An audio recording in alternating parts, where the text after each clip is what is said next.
Hit the music.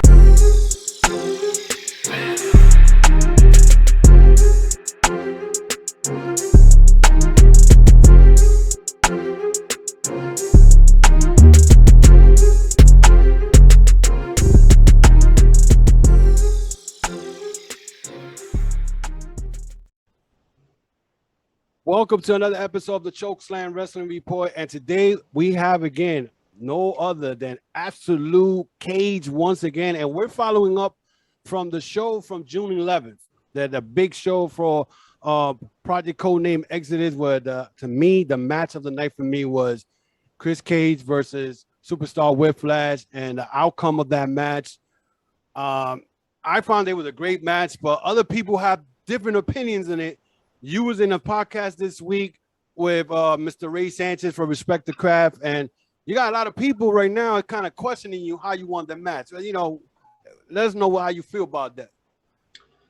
Hey, you know, people coming at me disagreeing with the way I go about things is nothing new in the world of the Absolute Chris Kage. You know, whether it be my tactics when it comes to getting victories in the ring, or even when it comes to just shooting my mouth off, which you know I love to do very much. Yes, you do. There are a number of people, and this has always been the case, you know, since I was a very young Absolute Kage himself, that just, you know, whether it be they get rubbed the wrong way by me or they think I should go about things a different way. And as you know, we're in the social media era where everyone feels comfortable to voice their opinions and throw their 2 cents into the mix, even when it's not warranted, like you may have noticed on the Respect the Craft podcast with Ray Sanchez. Joe Bulrog, a brother of mine, known him for 20 years, has come up with us, got him into the wrestling business, brought him back into the wrestling business, put him into the project personally myself. But as you see, you know, when anyone has a negative opinion, they feel they have the right to spill it. Joe Bulrog did that. And unfortunately for him, he keeps spewing his mouth off, and he's going to regret it in the months to come. In that interview that he had with Mr. Sanchez, he did mention something that he kind of threw a challenge out there, which I mean, in a way, before I even talk about that, how do you feel after the match you had with your brother? You know, I know you and Supastar Whiplash are very close. Your bro came up at the same time. I mean, how did you feel after the match? Did you feel that after the match you felt, well, you know what, I proved myself, you know, by any means necessary, because that's how Chris Kage works, you know? And you figure after the match, did you think after that, I said you already did what you had to do. You had a wrestling match, man. You beat him, and you felt like everything was cool. Now y'all could go back to the Sultans and do what y'all do best. That's what it was all about. Remember, you and I talked about it leading up to the show. You know, my brother came out and he said that if I got the victory in that match, it was going to be plain and simple. He was going to take a step back and he was not going to get involved or try to disrupt my business with TJ Marconi and the family any further. And I knew that's what needed to happen. I told him what was going to happen. I think I delivered on my promise. And you want to know how I feel after the match? Vindicated. The word of the day is vindication, baby. I tried to warn my brother. I tried to warn everybody that was in attendance what was going to be the result. My brother, I know he's prideful. He's got a lot of pride, and I don't blame him. I do too. You know, that ego gets in the way sometimes. And, you know, he is my older brother. So I'm sure there was a part of him that thought he was going to whip me. But the one thing that he did not take into account, which is what he should have, is that this right here is my strongest weapon, baby. Has always been, will always be. I'm the strategist. I'm the brains behind the operation. And at Exodus, he got a taste of it right there. He got outsmarted. He got out-wrestled. He got outgunned. He got outclassed. Now, whether anybody agrees with my tactics or not, the fact of the matter is a win is a win. When the record books are written, when it all goes down, when you look back 10, 20 years from now, it's going to say Chris Kage W, Whiplash L. You know what I'm talking about? Now, after this event, it looks like Danny Maff is back. There's the little video that you got attacked in the parking lot, and I I was there myself when we found you. Now my question is this: are you guys ready for Danny Maff? Because it looked like Danny Maff is out for revenge. He took you out, and when they found you, I saw him and Marconi and Whiplash arguing. Oh, where were you? Where were you? Where were you? Are you guys going to get together now? Now that you got this Danny Maff coming after you on Summer Heat coming up on the 6th of August? Well, you know, my brother knows how I feel when it comes to wanting him to be a part of everything that I'm doing. You saw it. You saw the footage. I offered my hand to him. I opened my arms. I welcomed him into the family. So to answer that question, my brother knows what it is. And he knows that all he has to do is give me the signal, give me the call, nod his head. And he knows that I know exactly what he's thinking. That's the bond between me and him. Now, when it comes to Danny Maff, you know, I grew up a fan of New York City wrestling. I grew up a fan of the New York wrestling scene, the New York wrestling territory. And going back 20 years, Danny Maff is one of those guys that inspired guys like me and my brother, the rest of my crew, to be wrestlers, because we knew watching guys like Maff, Homicide, Monster Mac, Low Key, the SAT, the Amazing Red, all these guys, that New York wrestling was something to be proud of. And it was something that we wanted to carry on our backs, and something that we wanted to carry the torch, if you will, for those who came before us. Now, in the last few years, I've gotten to know Danny Maff personally. And during that time, my feelings might have been changed a little bit. Is it a few years ago, Danny Maff, negative or positive? Negatives and positive. Well, you know, Danny Maff is Danny Maff. I mean, inside that ring, what can we say about him? He's an absolute beast. He's an absolute monster. He's one of the most dominant men to ever step foot in the ring here on the East Coast and far beyond that. However, you want to talk about my tactics being underhanded. I'll take you back a few years to 2018. The Supastar Whiplash and myself are the longest reigning WXW tag team champions in history. Down in Allentown, PA, what happens? Danny Maff brings his little butt buddy Sean Donovan down, and they decide to jump us from behind, and they decide to come after my tag team title, and they do it in an underhanded way. Anytime I've ever dealt with Danny Maff, it's always been the same thing. It's been from behind. It's been sneak attacks. It's been when you don't see it coming, and it's never been face-to-face, man-to-man, eye-to-eye. And at the project, you were there. You saw it happen first and foremost. I thank you. I thank you, and everybody was there for finding me and to getting the word out to the crew to come and find me, because it had not been for you guys, who knows how long I would have been laying in that parking lot. But Danny Maff wants to come out here and he wants to talk about he's the king in the North. I don't see no king in the North. I see a coward. I see somebody that only gets his business done by sneak attacking people when they don't see it coming. You know me. You know I'm the type that I like to confront you face to face. I'm going to come out and tell you what's going to happen to you before I come at you. But that's not how Maff works. And I got to tell you, over the past few years, and especially over the past few months, after putting his hands on me not once but twice, after putting his hands on Miguel Sosa, after calling out the boss himself over and over and over again, undeservingly, I got to say I'm starting to lose a little bit of respect for Danny Maff. So he's supposed to wrestle Marconi on Summer Heat. Am I correct? Summer Night Heat? I mean, that's the word on the street, but I'm going to keep this between you and me. If I had anything to say about it, that wouldn't go down. Will you get in the ring with him? I'll get it. Danny Maff don't want to get in the ring with me. I'm telling you right now. That's one thing he doesn't want. If that ever happens, I guarantee you the attacks won't be coming from behind his back. They'll be coming right across, face to face, his big dome that he got carrying, that 33-pound head he's carrying on those big shoulders. Yeah. So now he's gonna regret. I guarantee you, before it's all said and done, it could be now, it could be a few months from now, it could be a year from now. I'm not going to show my cards. I'm not going to let Danny Maff know how it's going to go down. But I guarantee you, when it is all said and done, he will regret putting his hands on Chris Kage. Now, my question to you now, we're going to go back to Joe Bulrog. Since I don't think you have a wrestling match on the next event that I know of. I haven't seen anything advertised, anything. But if Bulrog decides that, hey, he's going to go to your brother and say, hey, let's team up. And go against Chris Cage, will you accept that challenge? Because again, you go in that ring again with your brother. You already had a match. You already proved your point. You just said in the beginning of this podcast, you proved your point. You already beat him 1-on-1. Now you got Joe Bulrog kind of stirring the pot against both of you again because he feels that you didn't win fairly. When I mean, me being the type of guy from New York, hey, you win at all costs. That's but right. Are you gonna accept that match if it was to happen next month at Summer Night Heat? Because I've never been one to turn down a challenge. Yeah. But this thing with Bulrog, you said it, trying to stir the pot, trying to keep the friction going between me and my brother, which is something I really don't understand.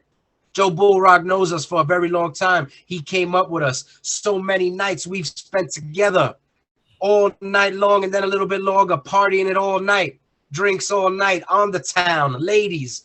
It's just, so for Joe to be coming out, throwing this in the mix, maybe out of jealousy, I don't know.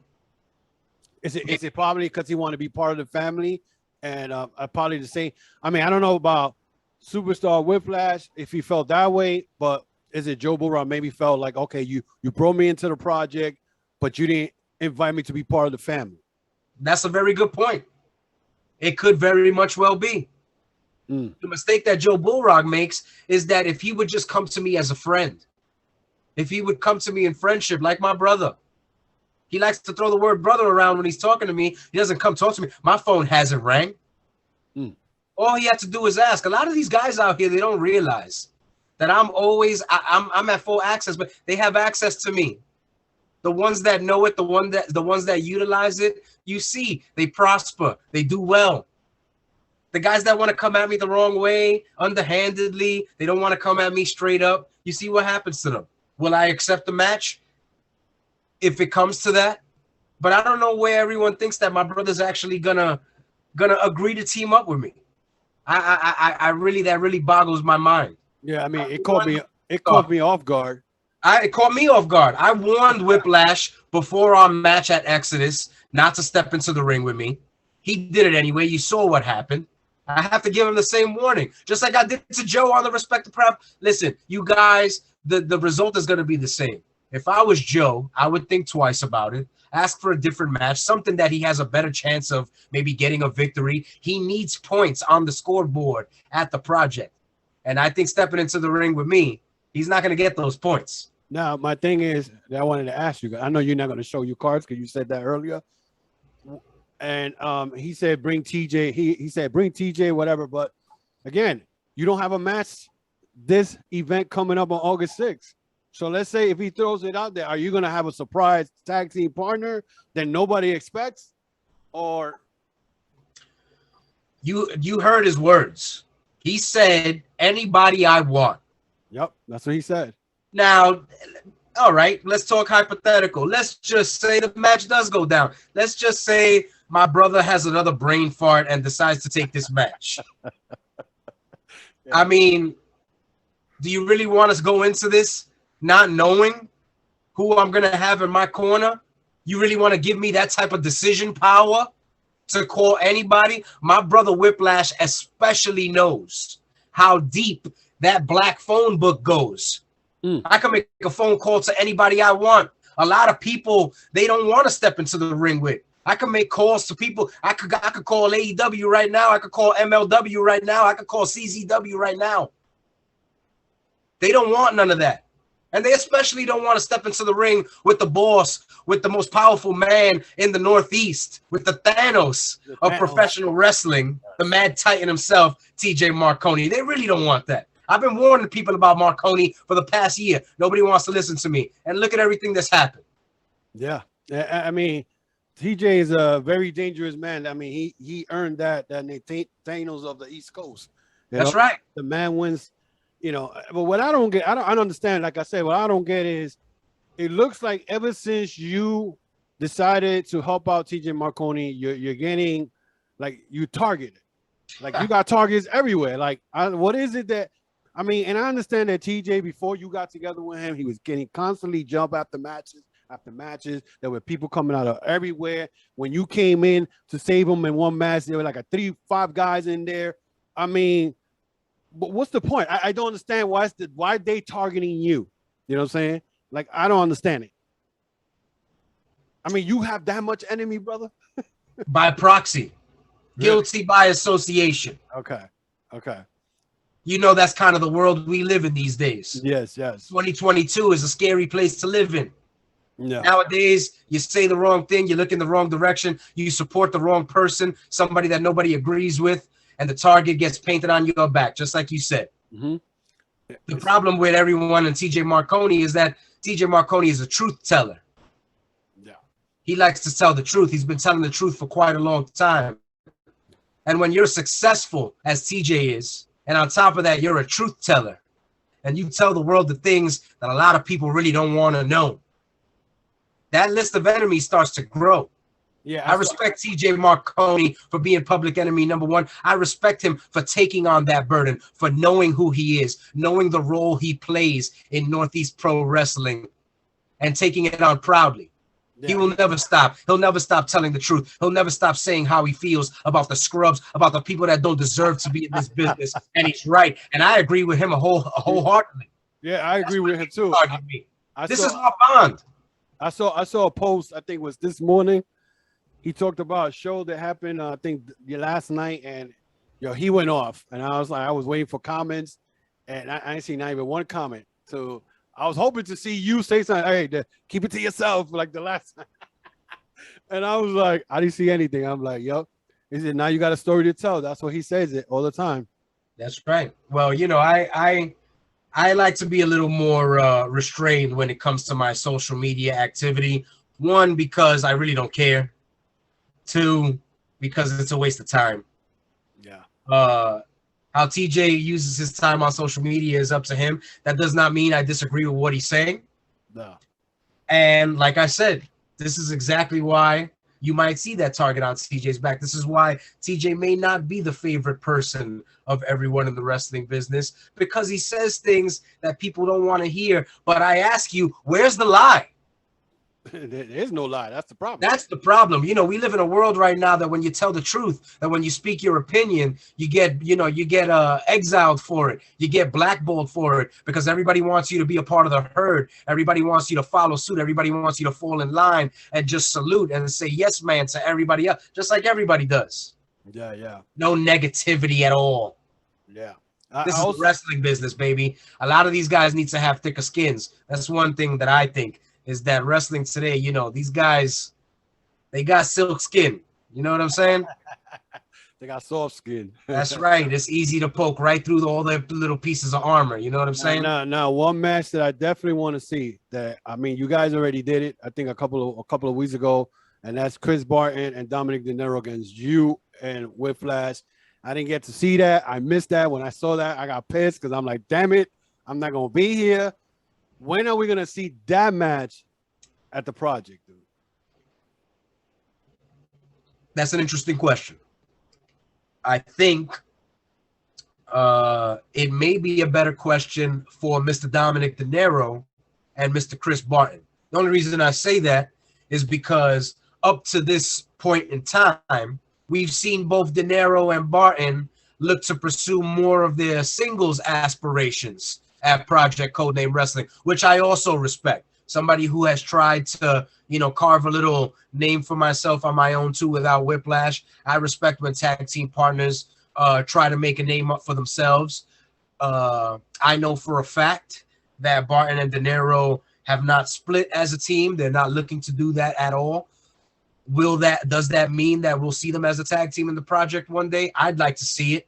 I'm definitely interested in a rematch. I know they are, especially after the Superstar and I waxed them a few weeks ago and laid them down for the 1, 2, 3. I'm sure they're biting their nails at home somewhere, waiting, hoping, just chomping at the bit to get in the ring with the Zoltan one more time. And if that day happens, I'll be excited for it. But unfortunately for them, the result ain't going to change. They're going to go down and again, and they'll go down again and again and again to the Zoltan, no matter how many times they try. Am I going to see the Zoltan in the Escape from New York tournament? Hey, that depends on Whiplash. because I see all these other teams. I'm like, where's Zoltan? Why are they not there? You know what I'm saying? And I figure after the wrestling match, like I said earlier, you did say that if you beat them, that everything is squashed. But now, like Joe Bulrog's always stirring the pot, so we may not see you guys in the damn tournament. It's a good point. Now, I got it on good authority from the boss that the family will enter a team into the Escape from New York tournament. I can't give the world many details on how that's going to play out just yet. And as I mentioned before, I would absolutely love my brother to be a part of everything I'm doing. I would love for the superstar to join the family, to join my side once again, as I know that's where he belongs. Everyone knows it. Next to me is where the superstar belongs. We don't belong standing against the ring, across the ring from each other. We belong standing side by side. I've always believed that. I always will believe that. And depending on how the superstar feels going forward, only time will tell. Now, when it comes to the Bulrog factor, I think Mr. Joe needs to mind his business. Like I said, I think he needs to really think about what he's asking for here, because I got TJ Marconi. Whether the superstar agrees with what I'm doing or not, I got the Supastar Whiplash. And as I've mentioned before, I got a long list of guys that I could call if I need backup. And Bulrog knows this. Bulrog is standing on the other side of the battlefield all by his lonesome dove. No friends, no allies, no partners, no backups. But he likes to shoot off at the mouth. Now, I know Joe. He's always been like that. I respect him. He's not going to back down from nobody. But just because he's the bravest person walking around doesn't exactly mean he's the smartest person walking around. You know what I'm saying? A little more guts than brains for my brother Bulrog. Now, if Bulrog decides that he wants to join the family, will you bring him in? Even after, let's say, if you guys wrestle and all that stuff. I mean, hey, I cannot. There's one thing I can't deny is the extreme raw talent of Joe Bulrog. If we're looking at it on paper, if we're looking at it we're looking at the stats right now, what Joe can offer to the family, what he can do in that ring, which I know, of course. Of course. Yeah, I saw Joe Bulrog against Astro Morales on that. Phenomenal match. Yeah, it was a phenomenal match. Even though Morales Joe came up a little short. Yeah, about 50 pounds over him, but he did very well. He did very well. So he did very well. And if you know, one or two little moments had played out differently, I truly believe that Bulrog would have came out with the win in that matchup. And that's what I'm talking about. I think Joe needs to worry about building his momentum a little bit better at the project instead of picking a fight with me, TJ, or anybody else on my side, because it's really not going to get him anywhere. It's really not going to get him to where he's looking to go at Project Codename Wrestling. Oh, well, you know what? I'm definitely looking forward to what's going to happen on August 6th, even though I may not be there, but I'm sure if you guys didn't see the Project Codename Exit is on YouTube, so I'm sure they're going to have it again on YouTube, or check it out. Kris, let everybody know where they can find you and social media, all that stuff. I know you got a lot of things going on, so let my fans know where they can find you and all that stuff. Chokeslam Wrestling Report World. You're looking to holler at the absolute Kris Kage. You're looking to follow. You're looking to keep up with everything that's going down for me, the family, and the Zoltan. Look me up on Instagram, on Twitter, on Facebook at Absolute Kage. If you're on YouTube, you're looking to serve, go to Left Hand on Top Productions on YouTube to get all the action at the project. And don't forget to check out Project Codename Wrestling on YouTube, on Instagram, on Twitter, on Facebook, on TikTok. We're all over the place. Follow it. You don't want to miss what's coming up. You don't want to miss the Escape from New York tournament kicking off at Summer Clash on August 6th. I guarantee you, people are going to be talking about what's going to be going down the next couple of months leading into November. You don't want to miss it. Yeah, I cannot wait. I mean, and again, I'm kicking myself because I'm going to miss this one in August, but, you know, I'm part of the Project Codename family. So, That's you know, right. and again, Kris, I thank you for coming in again. And one more time, even though we're trying to get your partner in here, it's nowhere to be found. Hey, Whiplash, if you see this, I need you in my podcast. We need to get your side of the story. And let's see if you are going to team up with Mr. Bulrog and fight your brother again when you already lost a match, and you got to be a man of your word. You know what I'm saying? I'm not trying to start no beef. I'm just saying, you know what I'm saying? That's right. Tell them, Ultimate One. You got to tell them, because a lot of these podcast boys out here, they patronize. They like to play both sides of the fence. You got to tell them how it is. Listen, you got to look at the big picture. You got a family. You got Mr. Marconi, who is the Thanos of the East Coast. You know, you got to join. I think Bulrog is stirring the pot. Well, we're going to find out on August 6th if there is a tag team match. And like Mr. Kris K said, he has that black book. He can always make a phone call. So that's it for me for the Chokeslam Wrestling Report. Kris, thank you for coming in again. Again, absolute Kage, the man right now. The man who, mess with, because he got a lot of things going on. You don't know where he's coming from. So till then, guys, be safe. I'll see you next week.